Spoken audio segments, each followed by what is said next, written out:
Eberechi Eze to Arsenal contact made.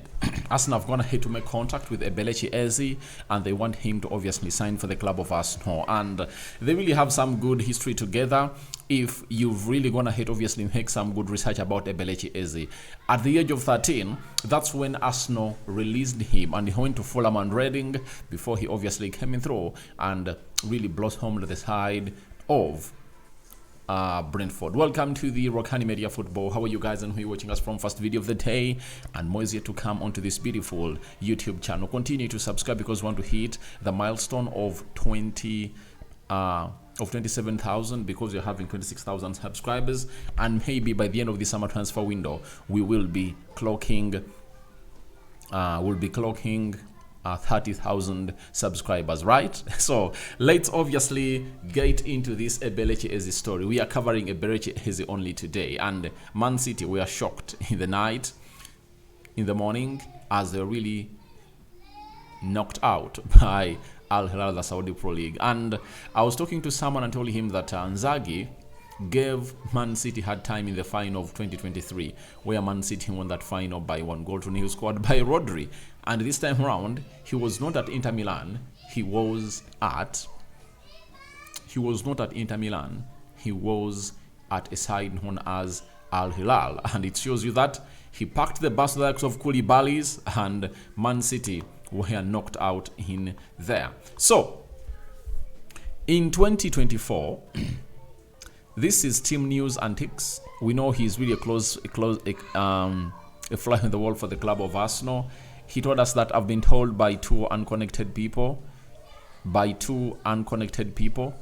Arsenal are looking at Eberechi Eze.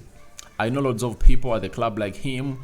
Eze has a very affordable release clause, around £60 million, but a large amount of the clause has to be paid up front. So you have to give credit to team news antics. He's really the fly on the wall. He's like the hand of Ozil. You understand that they really get news from the side of, or from the walls of Arsenal, and this is what the guy really does.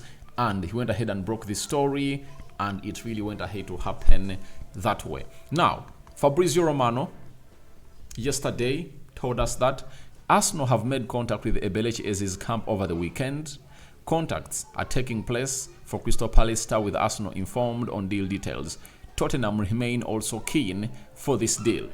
Fabrizio Romano yesterday. Today, David Austin has come up and told us that Arsenal put Eberechi Eze high among options to bolster attack. No contact with Crystal Palace yet. Unclear if needs exit, but serious candidate, plus separate to striker and winger. Arsenal would look to pay below release clause. Tottenham Hotspur not pursuing him for now. That's what you're really getting in through from the side of from the side of David Austin into the mix.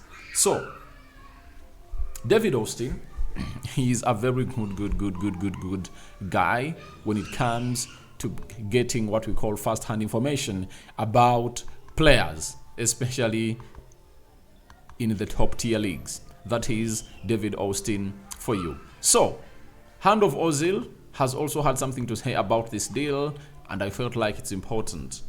My understanding is the meeting took place with the Eze camp on Saturday. Arteta was a part of these exploratory talks.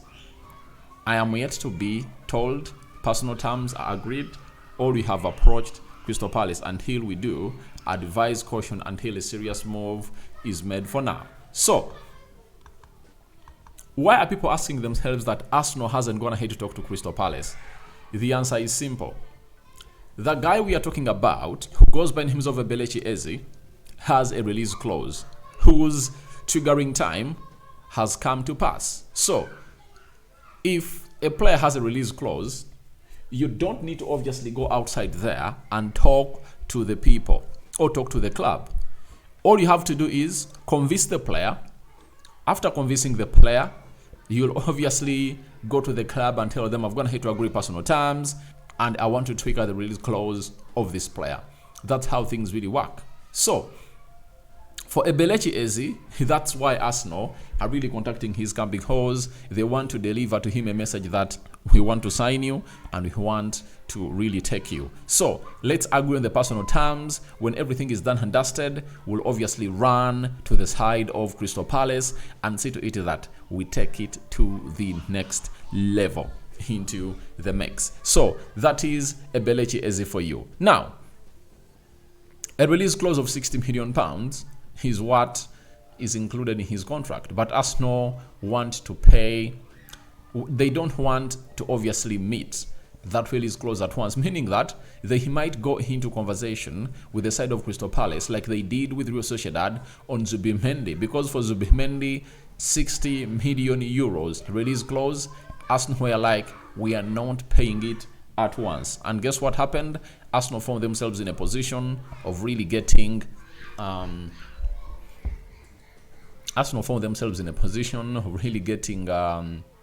what is it called? Of really getting an extra 5 million euros added. And for 60 million pounds, Arsenal might add more 5 into that, because they feel like we cannot pay it at once. As I've already told you, for release clause, it obviously comes at once. You know, there are no add-ons. It's a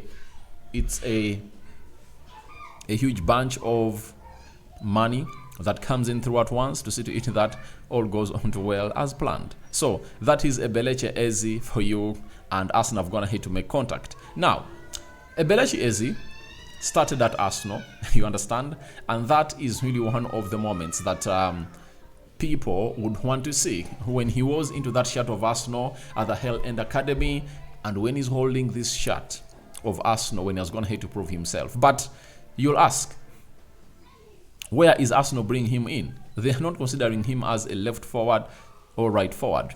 They are considering him to come in through and compete with Martin Odegaard. We've all gotten to know that Arsenal has only one central attacking midfielder. Fabio Vieira, who was brought in to obviously provide competition, didn't live up to the expectations of the manager, and he was loaned to a team known as FC Porto, and they want to obviously sell him. Arsenal hasn't come up to obviously show interest in keeping this player, if you've been following up. So that means they need another player in there. But for Eberechi Eze, he can play as a left forward too, and I think Arsenal are looking at versatile players. By the way, if you've gone ahead to look at the lion's share of players that Arsenal have gone ahead to bring in, you know, they are versatile players.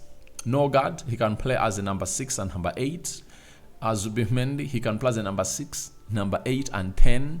Now, Eberechi Eze is another one who can play as a central attacking midfielder. He can play as a box-to-box midfielder. He can play as a left attacking midfielder. And even if you tell him to play as a false number 9, Eberechi Eze can give you those services very, very well. So, I think he's ready for the big boys game, or big boys affair, if you've been following him up. And last season, he played 34 games, 8 goals and 8 assists, meaning that he had what we call 16 goal involvements. And he's having what we call a goal involvement of how many goals? 16 goal involvements, and the lad is here to stay. So guys, I call upon for your reactions into the comment section below. He's 27 years of age, and he was 26 and he turned 27 this year. 1.7 meters tall. He's English and Nigerian. That is Eberechi Eze, who is also playing at the England national team. Crystal Palace is where he is, and we're waiting to see how things are really going to be panning out in there. Rokani David is my name. Feel free to go ahead and obviously subscribe to this channel so as not to miss out on stories that we do upload in here on a daily. We out for now. Bye bye. First video of the day, and more is yet to come.